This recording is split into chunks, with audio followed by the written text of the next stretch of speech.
It's not the closest park to the city, but is Everland worth it? Let's find out. As it's not located directly in the city of Seoul, this theme park is not the easiest park to get to. In this video, we are going to be breaking down everything about this park, including the travel to and from it, ride availability, costs, and, of course, overall fun. And answering that all-important question, is it worth it? The first thing you need to know, if you're coming on a busy day, then you need to go early in the morning because look at this traffic. It is horrendous. First things first, to the toilet. We've been in a queue for 3 hours in traffic. We need to pee. So, let's the fun begin. Let's go. We're gonna go to the back of the park to get out of this crowd a little bit. As most people know, the best place to start your day in the theme park on a busy day is at the back of the park. Are we gonna find the demon hunters? Most of the people will get distracted by the first couple of rides in their face. Well, you can just get straight to the back of the park. We are aiming for the T Express. That's a horrendous sound. Why does it sound like that? As long as we're quick on this busy day, we're gonna make it on the ride. We didn't get here in time. It is important here to note that you cannot get the queue pass the same day that you are here. Right now we're not going to jump in the biggest queue of the park, but what we're going to do is we're going to enjoy our nice morning coffee, and then we're going to do some of the rides with the smaller queues, so the family rides that only have 10-minute, 20-minute queues. Then later we might come back and do the roller coasters. Let's see. Enjoying our morning coffee, Our morning coffee. See you later, T Express. The park is open until 10 p.m. tonight, so I'm hoping we're still going to manage to get on some of the rides. First up, we head for Thunder Falls, which had the shortest queue of the park at 70 minutes. Not the sort of ride we expected to start our day with, but with every other queue at the park being a minimum of 90 minutes, we decided we would start our day here. Fun this. This is unexpected.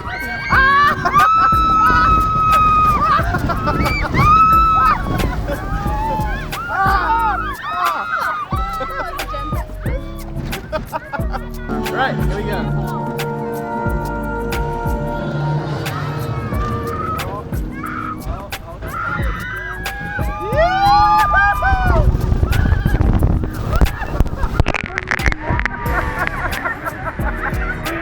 You get wet. You don't? I got wet. I'm actually quite alright. My bum is a bit wet, my shoes are fine, and I have a little splash here. Not bad. Then we headed over to the other side of the park for the only ride at this time that didn't have any queue at all, the toboggan ride. And of course, I managed to earn myself some boyfriend points. 3, 2, 1, shimmy.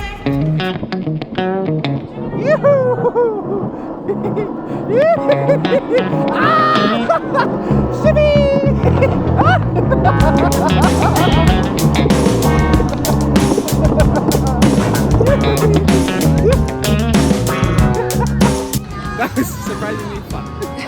I really enjoyed that. The horror maze you have to pay additionally for, from 10,000 to 15,001. Are we gonna do it? We're still debating. After waiting for so long in one of the queues, we decided let's go on one of the rides. It's a kids ride that doesn't have a queue, just so we can do stuff.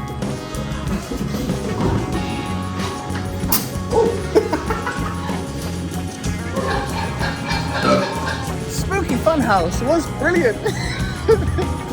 Now let's go get some food. The first 2 hours of our day weren't exactly the most exciting 2 hours we've ever had in a theme park, but things were looking up as we were heading to the Holland Village for our lunch. This is what the Koreans think Europe looks like. In particular, Holland. We came to the Holland Village to get some traditional Dutch food. Chicken skewers and beer.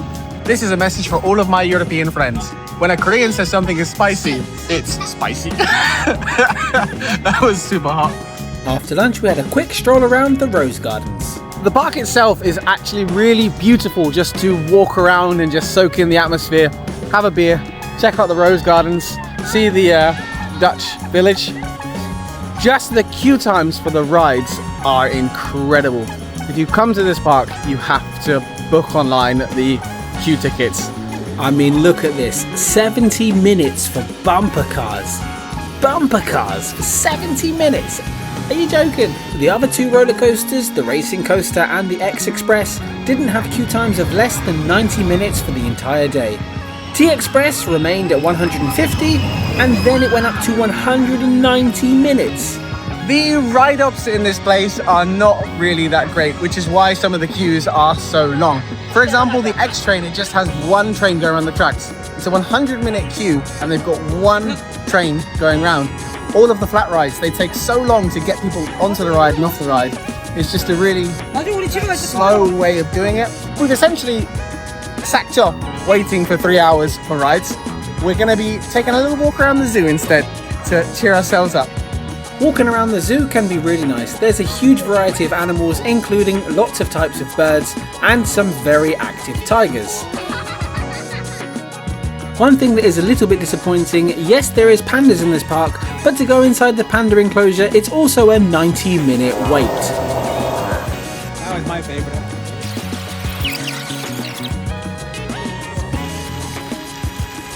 Then we headed for a little bit of a walk around in the monkey area before heading back to the main area of the park in the early afternoon to see if maybe there was a few less people around now. And to our surprise, it seemed like the entirety of South Korea had turned up to Everland today. Just gets busier and busier and busier. Yeah, it doesn't get less. Whilst we're here, let's see who would go into Squid Game.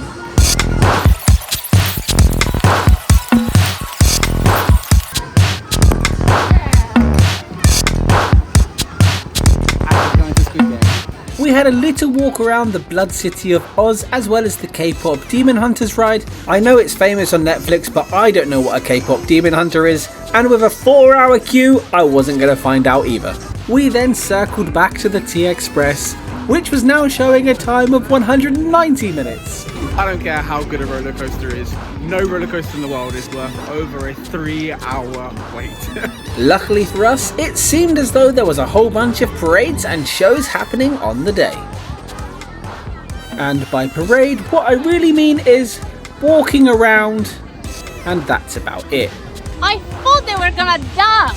Like there was a whole circle thing and everyone was sat around and we were like, okay, let's see what's gonna happen. We waited for 5 minutes and the crowd just got bigger and bigger and bigger. These guys just kind of trolled in and we were like, okay, a bit of a flash mob thriller or K-pop style dancing. No, they just came in and then it was like, you wanna take a photo? Come take a photo. We've decided, let's not waste our time here. We've just paid the extra money to do the horror maze. At least let's make the best of a bad situation. Wish us luck in the horror maze. I'm not super excited about it, but Troy likes it, so let's see.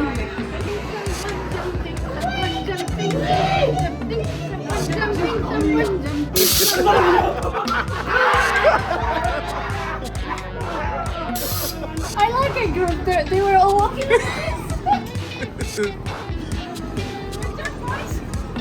There are 3 different types of safari to choose from. There's Safari World, Amazon Express and the Lost Valley. All 3 of them have not had a queue less than 2 hours the entire day. The Safari ride had a 240-minute wait at maximum and at 4 o'clock they just cut it because at some point they need to close the park.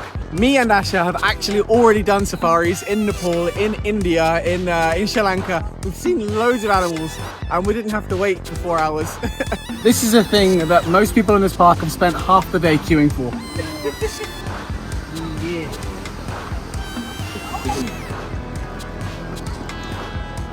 On the plus side, you don't have kids running around on this park because why would kids run to a place and then stand in line for 3 hours? 7 PM and the queues just kept on growing. At the end of the day, the vital question, was it worth it? No.